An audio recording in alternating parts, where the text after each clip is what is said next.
Você que é cristão, você já teve a experiência de ir para uma igreja, para uma vigília, de repente aí na sua igreja, e aí você teve ali uma noite de louvor, de adoração maravilhosa, parece que o céu havia descido, o Espírito Santo estava ali, você podia sentir a presença de Deus, o seu corpo se arrepiava, você estava ali extasiado, você olhava para o lado, as pessoas chorando, a presença de Deus caindo, mais ou menos Atos 2. Experiência, Espírito Santo descendo, o pessoal sendo cheio da glória de Deus. Já teve essa experiência? Eu já tive essa experiência. Fui para a igreja adorando a Deus, chorando, lágrima caindo, e eu ali totalmente entregue. Senhor, muda a minha vida, chorando, Deus, muda a minha vida. Senhor, eu te adoro, Senhor, eu te exalto, tu és maravilhoso, tu és o Rei dos Reis, tu és o meu Senhor, excelso, supremo, usando todas as palavras que eu poderia encontrar para pelo menos pincelar assim uma descrição de Deus. Mas por anos, após esses cultos que eu ia, quando eu voltava para casa, eu não mudava nenhum tipo de comportamento. Eu ia para a igreja, orava, chorava, adorava, cantava, ceava, falava em línguas, mas quando eu ia para casa, eu era o mesmo velho Glauco. Na minha adolescência eu tive muito problema com a minha mãe, me tornei um rapaz muito rebelde, muito altivo, gritava com a minha mãe, enfrentava a minha mãe. E aí quando eu chegava na igreja, de novo ali no domingo, vamos receber, e eu era mais ou menos aquele cara que julgava a minha família, eu que sou crente aqui, eu que sou o homem de Deus, vocês vão tudo pro inferno. Eu era mais ou menos assim que eu entrei na igreja. E aos poucos, eu fui tendo contato com a palavra de Deus. Eu fui lendo a palavra de Deus. Eu lembro que nos meus primeiros meses ali de igreja, eu li muito a Bíblia. Era uma busca assim pessoal. Eu levava a Bíblia dentro do ônibus comigo, era um engarrafamento extenso para chegar ao trabalho. Eu ia lendo a Bíblia, às vezes eu pegava um lugar dentro do ônibus para sentar, às vezes eu não pegava. Mas eu lia ali aquela Bíblia, quer seja em pé, quer seja sentado, eu lia, eu comia a Bíblia. E aos poucos, a Bíblia começou a me confrontar. Não foi um pastor, não foi ninguém. A Bíblia começou a me confrontar. Eu li Efésios 6, aí estava lá: filhos, honrem os seus pais, obedeçam os seus pais, porque esse é o primeiro mandamento com promessa. Eu falei, primeiro mandamento? Mas peraí, esse não é o primeiro mandamento da Bíblia. Mas é o primeiro, se você quer viver as promessas, se você quer viver uma vida longa. E esse verso ele linka longevidade com obediência direta aos pais. Se você quer viver uma vida sem o peso e sem um remorso de ter maltratado os seus pais, então honre os seus pais. E aí eu comecei a ler a Bíblia. E aí eu falei, peraí. Então aquele ato lá da igreja, que eu vou para a igreja e que eu vou ali, eu choro, eu adoro, eu levanto as minhas mãos, aquele ato não é um ato onde Deus ele recebe meu louvor, Deus ele se agrada, Deus ele está feliz comigo. E aí eu comecei a ler algumas coisas na Bíblia. Aí eu comecei a entender que para Deus vale mais obedecer do que adorar, do que sacrificar. Alguns sacrifícios que eram feitos no Novo Testamento eram sacrifícios de adoração. E hoje nós ainda fazemos esses sacrifícios. Por exemplo, quando você pega o seu carro e você vai para a igreja, você vai para um outro lugar. Por exemplo, eu morava em um lugar, uma cidade, um bairro, eu ia para a igreja de outro bairro. É um sacrifício. É claro que o sacrifício que a Bíblia está falando não é exatamente esse sacrifício, mas eu quero mostrar para você o que você precisa sacrificar, às vezes, para poder buscar a Deus, para poder ir adorar a Deus. Praticar a palavra de Deus é muito mais importante do que você ir para a igreja e adorar a Deus. Eu poderia falar aqui que uma coisa é tão importante quanto. Só que se você é uma pessoa que você está na igreja, que você ora, que você adora, que você chora, que você se prostra na presença de Deus, mas você continua vivendo os mesmos velhos hábitos, então isso significa que o seu sacrifício de adoração, o tempo que você sacrifica, que você investe, que você dedica para ir para a igreja orar, o dízimo que você dá, tudo que você faz na igreja pode ser relevante para a igreja como instituição, mas para Deus não é. Se você anda com Deus e você não tem mudanças contínuas, claro, progressivas, você não vai para a igreja e deixa todos os hábitos do dia para a noite, mas quando você começa a ler da palavra de Deus, você começa a entender, poxa, peraí, esse comportamento aqui já não cabe mais nesse estilo de vida que eu vivo aqui. Porque quando você olha para Jesus, você vê que os discípulos dele, que andavam com ele, eles não tinham mais esse comportamento. Eu quero ler alguns versos aqui na Bíblia para você. Eu estou aqui com o meu computador, eu quero ler, eu separei para você entender melhor. Um desses versos é Tiago 1, do verso 25, do verso 22 ao verso 25, que diz o seguinte: sejam praticantes da palavra e não apenas ouvintes, enganando vocês mesmos. E muitas vezes é exatamente o que acontece. Você está se enganando. Você está lá na igreja, você adora, mas você não tem uma vida pautada naquilo que você lê. Você é um adorador. Você canta, você chora, mas você não tem uma vida pautada nessas palavras aqui. Aquele que ouve a palavra, mas não põe em prática, é semelhante a um homem que olha a sua face, o seu rosto, num espelho, e depois de olhar para si mesmo, sai e logo esquece a sua aparência. É mais ou menos assim, eu fui ali no espelho, olhei aqui a minha barba, olhei que eu tô de camisa branca. Daqui 3 segundos eu já não lembro mais como é que tá a minha barba, se eu tô de camisa branca, eu tenho que olhar para certificar se eu tô de camisa branca ou não. Ou seja, eu não dei importância. Então a Bíblia diz o seguinte, que aquele que ouve a palavra, mas não a põe em prática, é semelhante a um homem que olha a sua face no espelho e depois de olhar para si mesmo, sai e logo esquece a sua aparência. Ou seja, é um homem tolo, que não dá muita importância para nada. Mas o homem que observa atentamente a lei perfeita, é isso que a palavra de Deus é. A lei perfeita que traz a liberdade e persevera na prática dessa lei, não esquecendo o que ouviu lá na igreja que o pastor pregou, mas praticando, será feliz naquilo que fizer. Então, a Bíblia, ela linka a sua felicidade, a sua longevidade com o fato de você ouvir e praticar a palavra de Deus. Jesus, ele falou lá em João 8,32, esse é o verso da minha vida: e conhecereis a verdade vos libertará. Quando Jesus estava falando sobre conhecereis a verdade, ele estava ali num embate muito forte com os fariseus. Os fariseus eram os adoradores clássicos. Os fariseus, eles obedeciam mais de 100 leis. Você sabia?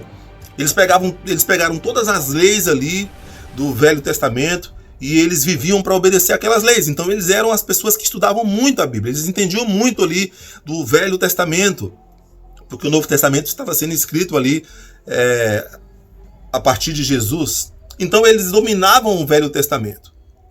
E eles achavam que tudo que eles faziam, eles estudavam, eles se dedicavam, eles achavam que tudo que eles faziam agradava a Deus. E um desses fariseus foi até Jesus perguntar o que ele precisava fazer, porque ele já guardava as leis. Na verdade, nem foi um fariseu. Aconteceu também com um fariseu, mas você lembra do jovem rico? Que ele foi até Jesus e ele falou: olha, Jesus, eu guardo os 10 mandamentos, eu cumpro, eu faço tudo, o que eu devo fazer agora? Jesus falou: beleza, você faz tudo, beleza, você é top. Agora vai lá, vende tudo que você tem, dá para os pobres e vem me seguir que eu tenho uma missão para você. Ele disse: não, esse não é para mim. E aí Jesus linkou, quando o fariseu foi perguntar para ele qual é o maior mandamento que ele tinha que observar mais, ele não esperava a resposta que Jesus ia dar. Jesus falou: ame a Deus acima de todas as coisas e ame ao seu próximo como a ti mesmo. Ele fez uma pergunta só para Jesus e Jesus deu 2 respostas para ele. Os fariseus, eles estavam sempre em embate com Jesus, sempre buscando um jeito de contradizer Jesus. Está lá em Mateus 22 a 37. Vamos abrir Mateus 22 a 37, se você que está me acompanhando aí. Mateus 22, 37. Então, se você olhar aqui, os fariseus, eles estavam sempre buscando Jesus, tentando Jesus, fazendo perguntas segundo eles, difíceis, baseadas ali na lei que eles guardavam, para tentar contradizer Jesus, pegar Jesus em alguma contradição. E em Mateus, então os fariseus saíram e começaram a planejar um meio de enredá-lo em meio às próprias palavras, ou seja, vamos pegar ele em uma contradição. Enviaram-lhe seus discípulos junto com os herodianos, que lhe disseram: Mestre, sabemos que és íntegro e que ensina o caminho de Deus, conforme a verdade. Eles já sabiam disso. Tu não deixas influenciar por ninguém, porque não te prendes à aparência dos homens. Ou seja, elogiando Jesus, né? Aí eles falaram: beleza, a gente sabe que você é esse cara top aí, que você não se deixa influenciar, que você é o cara, que você é top. Mas mestre, vem cá, nos responde uma coisa. Dize-nos, qual é a tua opinião? É certo pagar imposto a César ou não? Lembrando que ele era o Império Romano. Mas Jesus, percebendo a má intenção deles, do coração deles, perguntou: hipócritas, por que vocês estão me pondo à prova? Mostre-me a moeda usada para pagar o imposto. Eles lhe mostraram um denário e Jesus lhes perguntou: e de quem é esta imagem e esta inscrição? E eles responderam: de César, responderam eles. E ele lhes disse: deem a César o que é de César e a Deus o que é de Deus. E ouvindo isso, eles ficaram admirados e, deixando-o, retiraram-se dali. E aí, se você vir aqui, ó, mais abaixo, quando Jesus fala sobre o maior mandamento, ainda os mestres, os fariseus, perguntando para Jesus, querendo pegar Jesus em alguma emboscada, alguma contradição. E aí eles perguntam assim, ó: ao ouvirem dizer que Jesus havia deixado os saduceus sem resposta, Jesus falou com o grupo dos saduceus. Eu até havia falado fariseus, mas esse grupo que Jesus estava falando eram os saduceus. Ao ouvir que Jesus havia deixado os saduceus sem respostas, os fariseus se reuniram. Um deles, perito na lei, o pôs à prova com esta pergunta. O cara era perito. O cara conhecia tudo de lei, de Velho Testamento, de tudo. Ele era perito e ele tentou provar Jesus, contradizer Jesus. Olha a pergunta que ele fez: mestre. Chamava Jesus de mestre. O que é mestre? Mestre é professor. Jesus começou o ministério dele assim, ensinando. Então Jesus era conhecido como mestre. E aí ele foi e perguntou: mestre, qual é o maior mandamento da lei? Veja que ele está falando da lei. Ele está falando aqui do Velho Testamento, das leis que foram dadas ali aos judeus para organizar a vida dos judeus naquela época. Respondeu Jesus: ame o Senhor seu Deus de todo o seu coração, de toda a sua alma, de todo o seu entendimento. Este é o primeiro maior mandamento, e o segundo é semelhante a este: ame o seu próximo como a si mesmo. Destes dois mandamentos dependem toda a lei e os profetas. Aí Jesus quebrou a perna do cara. Ou seja, Jesus falou o seguinte: você precisa fazer só duas coisas. Você precisa amar a Deus com tudo que você tem, com seus sentimentos, com suas emoções, com suas vontades. Não fazer para você outros ídolos. E ídolos aqui não só são as imagens que a gente julga muito os católicos, né? As imagens do católico, as imagens de Maria. E o tênis da Nike que tu adora? E o celular da Apple que tu adora, que você não pode ficar sem ele? Então, ídolos aqui é tudo aquilo que você dedica à sua vida. E aí, Jesus, ele estava sempre sendo tentado, provado por esses saduceus, fariseus, pelos hipócritas, escribas, são os grupos religiosos daquela época ali. E Jesus falou: você só precisa amar o seu próximo. E era a maior dificuldade que aquele povo tinha. Era amar o próximo. Naquela época havia muito doentes, havia muitas pessoas à mercê da sociedade, às margens da sociedade, pessoas que não eram verdadeiramente ajudadas, assistidas. E Jesus, ele iniciou o ministério dele, como eu falei, ensinando e curando as pessoas. Você vai na Bíblia, você vai ver um monte de cura. Jesus era um hospital ambulante, saiu curando, saiu ajudando as pessoas. Curou cego, curou aleijado, curou manco. Então, esse era Jesus. É isso que você precisa entender. É muito mais importante você obedecer às palavras de Deus. Está aqui 2 mandamentos: ame ao Senhor teu Deus e ame ao teu próximo. Às vezes tu ama ao Senhor teu Deus, você ama, você adora. Ah, Senhor, eu te amo, eu te adoro. E deixa eu falar uma coisa para você: é muito fácil amar um Deus invisível. Você não vê. O Deus não chega, não se materializa no corpo humano e te dá uma bronca e fala o que você não quer ouvir. Ele não faz isso. Deus, ele fala através do Espírito, no seu espírito. Às vezes você nem está em espírito, você nem entende o que Deus fala. E aí você quer emocionalizar essa relação sua com Deus. Você chora, você adora. Não tenho nada contra você se quebrantar na presença de Deus. Isso é saudável. Mas muitas vezes é um jogo emocional. Agora, às vezes, Deus usa o seu pai, Deus usa a sua mãe, Deus usa uma autoridade, Deus usa o seu professor, Deus usa qualquer pessoa, até um estranho, para falar com você, aí você, não, isso aí não tá certo. Você não obedece. Por quê? Porque você tem que se negar, você tem que matar a sua carne, você tem que dizer não. E aí você diz, não, isso aí eu não concordo. Então, se você vai para a igreja, mas você não quer colocar as palavras de Deus em prática, você vai para a igreja, você odeia o seu irmão. Cara, por que você vai para a igreja? Jesus fala, as minhas ovelhas, as pessoas que andam comigo, reconhecem a minha voz. Jesus fala aqui, ó, Deus é espírito e é necessário que os seus adoradores o adorem em espírito e em verdade. Aí muita gente adora em espírito, vai para a igreja, tem aquele movimento espiritual, chora, ora, aquele movimento maravilhoso, aquela onda de adoração que está tendo no Brasil, graças a Deus. Aqui nos Estados Unidos, onde eu estou, também está tendo. Eu escuto muitas bandas legais aqui, Maverick City, o Hillsong United, que já está aí há muito tempo, o Planet Shakers.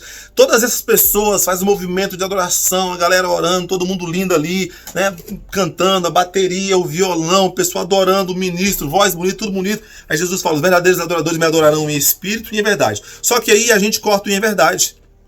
Os verdadeiros adoradores me adorarão em espírito. Aí você vai lá no espírito, Senhor, adora, canta, e você esquece do em verdade. E aí você adora a Deus, mas você não pratica a verdade. E João 8,32 diz, e conhecereis a verdade vos libertará. Então, Glauco, como eu sei que eu estou adorando a Deus em espírito e em verdade? Bem, essa resposta é muito basilar, essa resposta é muito elementar. Se você está indo para a igreja, ouvindo tudo que você deve fazer, e quando você volta para sua casa, volta para o seu trabalho, volta para a sua escola, você não faz, você não está adorando a Deus em verdade. Você está até indo lá, tendo os momentos emocionais da igreja, mas você não está adorando a Deus em verdade. Para adorar a Deus em verdade, pessoal, você vai sim precisar abrir mão de algumas coisas. O cristão, quando ele está na presença de Deus, ele modifica comportamentos. Eu, por muitos anos, tive os meus comportamentos totalmente intoxicados. A minha natureza, ela foi tecida, ela foi formada em um ambiente muito tóxico. Ambiente de gritaria, de palavrão, de violência, de agressões físicas. Eu fui tecido, eu fui criado num lugar assim. Então eu desenvolvi uma certa altivez, uma certa arrogância, um senso de querer estar certo em tudo, de querer estar com a razão em tudo. E Deus foi me quebrando ao longo dos anos que eu estava andando com Ele, com situações. Eu perdi muita gente, perdi uma filhinha linda de 7 dias de nascida, perdi o meu pai, perdi minha mãe, perdi 2 irmãos. Deus, ele permitiu que as situações ao meu redor fossem me quebrando, você tem que mudar o seu comportamento. Não tem como ser cristão, dizer que você segue a Cristo, se você continua com os mesmos comportamentos, se você continua sendo o mesmo cara, se você continua sendo a mesma pessoa, se você continua com os mesmos hábitos. A Bíblia fala, aquele que roubava, não roube mais, agora você anda com Cristo. Antes trabalhe para prover o seu próprio sustento. Aquele que falava palavrão, não fale mais, agora você tem que santificar a sua boca. Aquele que ficava olhando para a bunda das mulheres na rua, não olhe mais, agora você tem que santificar os seus olhos. Poxa, Glauco, mas é radical assim o evangelho? É radical, querido. Se você não quiser ser evangélico, se Deus ainda não tocou no seu coração, se Deus ainda não chamou você para fazer parte do reino dele, então não venha, porque sim, você vai ter que sacrificar coisas, você vai ter que abrir mão de coisas, você vai ter que dizer, olha, agora eu vou fazer um esforço. Quando eu fui para a igreja, por exemplo, 14 anos de idade, ali de luta, em lutar, eu tinha acabado de perder o meu pai com um tiro no peito, um colega meu que jogava bola comigo matou o meu pai, e aí eu tive que abrir mão do sentimento de ódio que eu tinha por aquele cara. Foi difícil, levei 2 anos e meio, mas eu falava, Senhor, tira isso de mim, Deus, eu não quero isso, tira isso de mim. E eu batia na minha carne, batia nas minhas emoções que queriam me dobrar, e eu venci aquilo. Eu fiquei 1 ano na igreja fumando cigarro. Mas olha, eu fumava cigarro, eu fumava maconha, eu cheirava um monte de coisa, e aí eu deixei todas as coisas e fiquei só com cigarro, porque eu era dependente da nicotina, eu era dependente, não era uma coisa assim, o cara fuma porque o cara é safado. Não, a minha carne, eu tinha fissura, a minha carne coçava, eu queria fumar, eu queria fazer, eu queria, sabe, sentir ali aquela fumaça penetrando o meu corpo. E aí eu comecei a lutar contra aquilo. Deus, me liberta disso, Deus, não é certo, ninguém nessa igreja fuma, o Senhor não fumava, isso está destruindo o meu corpo, a tua palavra diz que o meu corpo é templo do teu Espírito, Deus, então eu não quero isso para minha vida, me liberta disso, Senhor, me liberta, me tira disso, Deus. E eu insisti, eu orei, eu chorei, porque eu queria ser liberto daquilo. E aí, tudo que eu fiz ali de errado com a minha mãe, a rebeldia, sabe, depois eu fui ficando mais maduro, sabe, 20 anos, 21, 22, eu falei, opa, agora chegou a hora de honrar minha mãe. E eu honrei minha mãe, até o último dia. Minha mãe morreu honrada, porque o filho dela estava lá do lado dela, cuidando dela, ajudando inclusive até limpar a minha mãe. Tava lá, mãezinha, eu te amo, tô contigo. Meu filho, tô com medo de morrer, se eu morrer, toma conta de tudo. Pode deixar, mãe. Sabe, se a senhora precisar partir, vá em paz. Aceitou a Jesus, parou de fumar, se arrependeu dos seus pecados e partiu. E eu honrei a minha mãe. Então você precisa saber o seguinte, que andar com Jesus, você vai ter que mudar de vida radicalmente. Talvez você vai deixar tudo de uma vez. Não! Porque você está intoxicado do mundo. O processo de intoxicação é muito forte, gente. Mas o desejo ardente na sua alma de agradar a Deus, de servir a Deus, de ser uma nova pessoa, um novo ser humano, isso tem que vir na sua alma. Se você foi para uma igreja, gostou ali do culto, tipo uma coisa artística, né? As igrejas hoje em dia, não é uma crítica, tá bom? Mas as igrejas hoje em dia, você vai nas igrejas, altares maravilhosos, paredes maravilhosas, você vai no culto dos jovens, jogo de luz e tal. E artístico, você vai ali, sua alma, né, fica cheia. E aí, o pastor foi lá, orou. Agora você que quer aceitar Jesus como seu Senhor e seu Salvador, levanta a sua mão, deixa eu ver você, onde quer que você esteja, deixa eu ver você. Vem aqui na frente, a gente quer dar um presente para você, a gente quer abençoar a sua vida. E aí você vai para a igreja, aí você aceita Jesus. E aí você começa um processo, aí você vai ali pro encontro com Deus, da igreja, pro acampamento, aí você começa a tomar lições bíblicas, aí você começa a se converter. Só que aí não surge o desejo na sua alma de querer mudar. Você quer estar ali, mas você não quer realmente mudar de vida. Você não tem o interesse de mudar de vida. Eu conheço pessoas que vão para a igreja. Já acredita que eu já tive pessoas que eles iam para a igreja porque eles queriam ver as meninas da igreja? Cara, tem mulher bonita na tua igreja? Tem muita mulher gostosa na tua igreja? Eu já ouvi isso de pessoas que eu convidei, amigos meus que eu convidei para ir para a igreja. Como eu sou um cara direto e reto, eu falei, meu irmão, eu queria vergonha nessa tua cara, guerreiro. Você não vai lá na minha igreja para olhar a bunda de mulher não, que você vai ser repreendido lá pelos meus irmãos. Lá tem irmã, mas também tem irmão. Então você precisa mudar o seu approach. Sabe o que é approach? Sabe, é as suas atitudes, as suas ações. Você precisa mudar. É preciso, querido, é preciso mudar de mente. Eu fui chamado por Deus, eu tô aqui nos Estados Unidos, olha onde eu tô aqui, eu tô casado, tenho minha esposa, tenho meu filho, a gente tá bem, tá aqui, a vida tá encaminhando, a gente, sabe, tem prosperado, Deus tem abençoado. Poderia simplesmente falar, quer saber, cara, eu vou ver minha vida, dane-se o Brasil, mas não, eu fui chamado no Brasil, eu fui chamado aí no Brasil para Deus mudou minha vida, Deus transformou minha vida nesse país, dentro de mim. Muitas coisas que acontecem aqui hoje nos Estados Unidos comigo é mais externo. Um emprego legal, uma roupa legal, um carro legal que a gente dirige, é tudo externo, porque o que foi construído dentro de mim foram mais de 7 anos de Igreja Batista que eu participei, mais de 15 anos de Sara Nossa Terra que eu participei, que fui discípulo, fui líder, fui consolidado ali. Então, foi construída uma estrutura dentro de mim, e hoje eu preciso retornar, eu preciso dizer para você que aquilo que eu vivi é a verdade. É importante você adorar a Deus. É importante você, sabe, ser inundado pela presença de Deus, assim como eu já fui. Eu já tive experiências com Deus surreais, sobrenaturais. Eu fechava meus olhos assim, tudo escuro, mas ao mesmo tempo via uma luz, um clarão, e parecia que tinha uns flashes de luz assim, brincando, e eu chorava ao ver aquilo, aí ao mesmo tempo eu sorria. Era uma coisa... Deus me visitou, era uma experiência sobrenatural. Isso não era, eu não estava drogado, eu já tinha parado de usar drogas há muitos anos.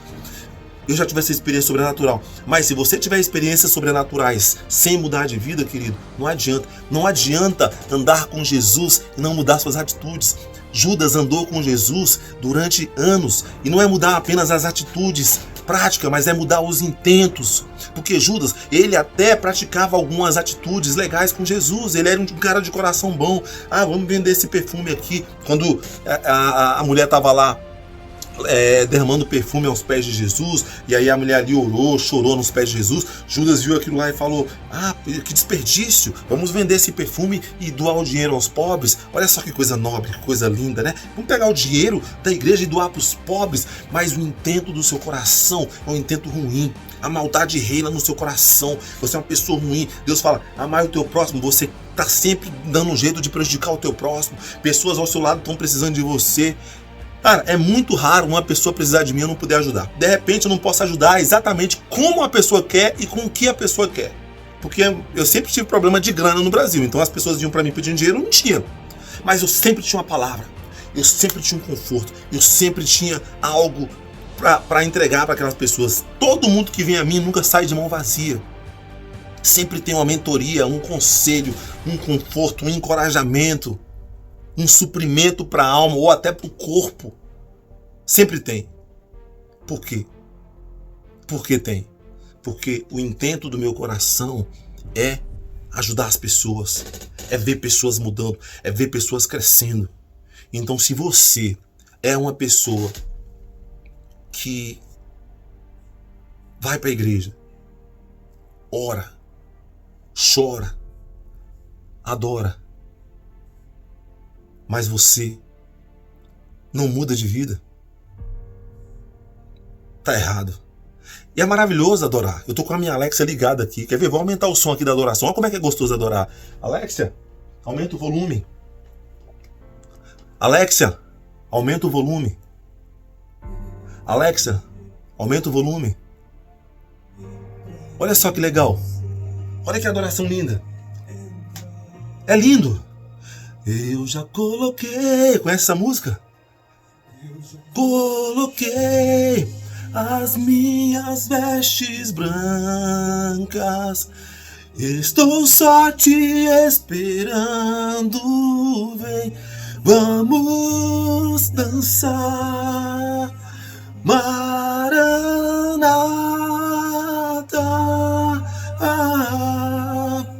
Maranata. Olha só que lindo, minha voz nem alcança. Quando você vai para uma igreja, um ambiente fechado, as luzes apagadas, uma música dessa começa a tocar, o Espírito Santo vem, cara, toca em você. Você começa a chorar, as lágrimas começam a descer. Mas após a adoração, você precisa obedecer. As minhas ovelhas ouvem a minha voz. As minhas ovelhas ouvem a minha voz. Se você não ouve a voz de Deus, então você não é ovelha de Deus ainda.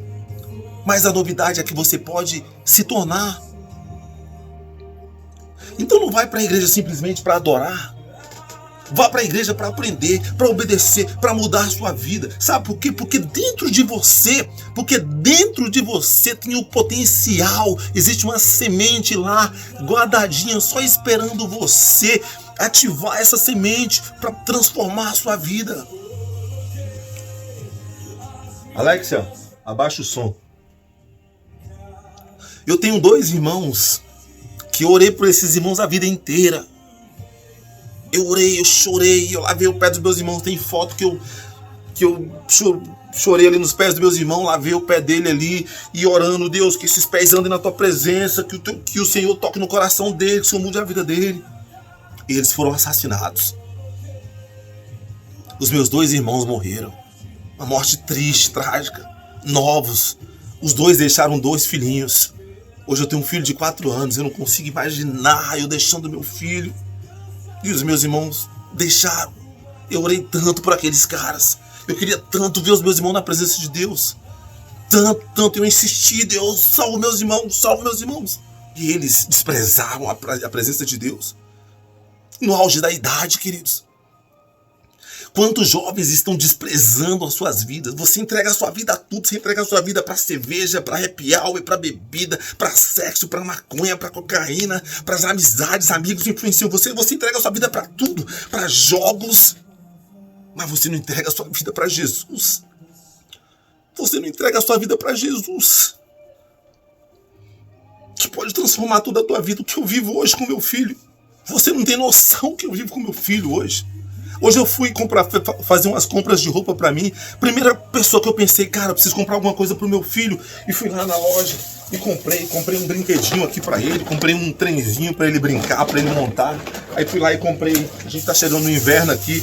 Eu fui lá e comprei 2 touquinhas pra ele, né? Comprei essa touquinha aqui, já peguei a touquinha, imaginei, cara, meu filhote assim com essa touquinha, né? Aí peguei essa outra touca aqui, bonitinha, estilosa.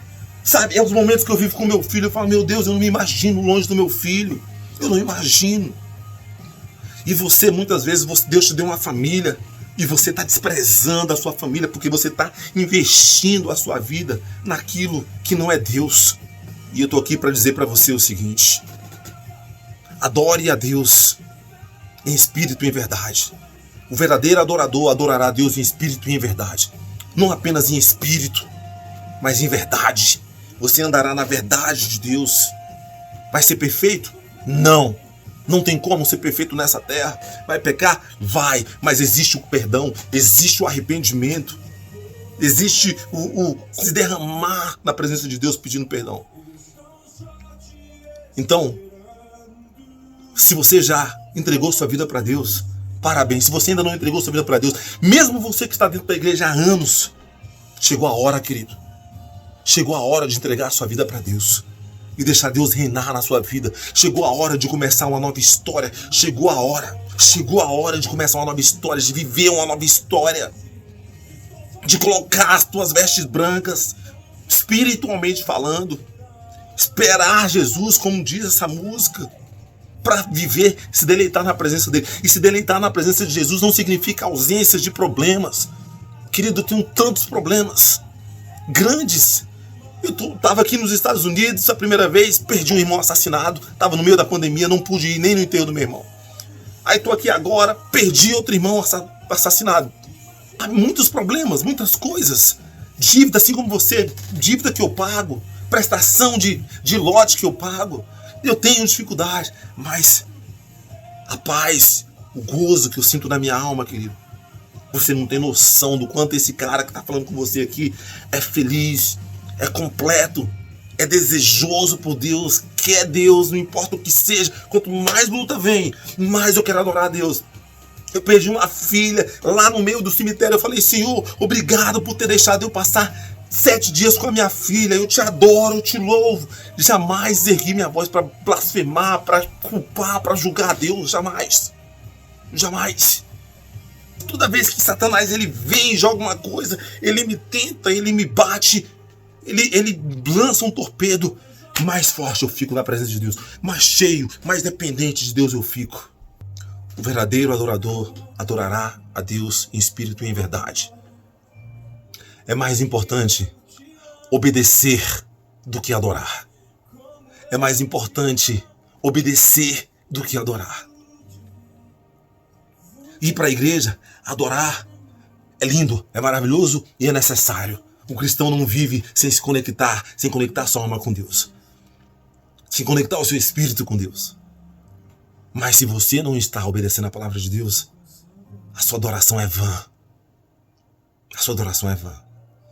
Espero que você ouça tudo o que eu te disse e que você se regozije em Deus. Que o Senhor te abençoe e te guarde, faça resplandecer sobre si a luz do seu rosto e te dê a paz. Em nome de Jesus, fica na paz.